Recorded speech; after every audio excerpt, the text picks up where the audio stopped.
But we start with breaking news in the Jeffrey Epstein case. Today, we received hundreds of more pages from the case files that pull back the curtain on how Jeffrey Epstein recruited young girls and then used them and abused them for his business dealings. What remains unclear is what his business actually was. The documents refer to a young woman as Jane Doe number 3, who claimed Epstein forced her to have sex with, quote, powerful men for blackmail, which is exactly what Epstein's former lawyer, Alan Dershowitz, told us months ago. I think he had some extortion over some people. I think some people may have come to him not for his great financial advice. I never thought he was that good financially. I never took financial advice from him. And I suspect there were people over whom he had something involving the sex stuff.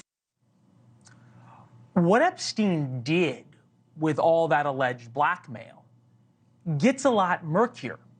How he used it. His close relationship with former Israeli Prime Minister Ehud Barak leads some to suggest he worked for Israeli intelligence. But that theory doesn't really hold up.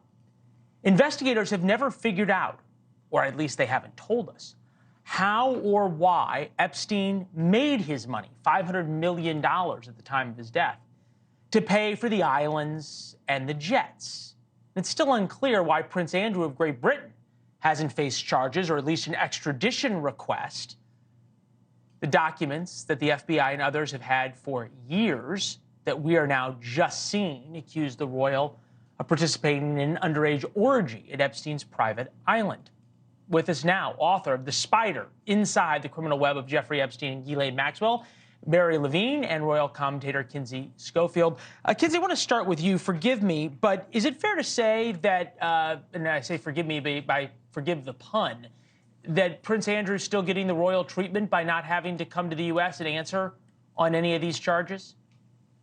I mean, you're absolutely right. It does seem like he's getting some special treatment. I think that with all of the chaos that the British royal family has been through over the last 3, now 4 years, Prince Andrew is the biggest liability to the royal family. It's not Harry and Meghan. It's not some of these new books that have circulated. It's going to continue to be Prince Andrew until Why do they keep protecting him? Why don't they just kick him to the curb? I really wish that I could answer that, because as a royal commentator, I have to go on television every day and try to justify it. And at this point, I've hit my breaking point. I can't do it anymore. I think that these accusations are vulgar, they're vile, they're criminal, and there's absolutely no way to justify it. And he needs to at least have some sort of sympathy. And we see such an arrogant, nasty individual who doesn't want to answer questions about it. Arrogance from a guy who could be king. I never thought I would see it. Barry, you know the story better than almost anybody. As you read this document, does this get us any closer to actually connecting the dots of why Epstein did all this other than his own sexual proclivities, and then how he made his money and what he did with this alleged blackmail? I mean, I don't think we'll ever truly get to the bottom of how he made his money. I mean, as I reported in my book, The Spider, Epstein was initially on Wall Street, but then he quickly moved into the private sector. He was working for arms dealers. He was pocketing money.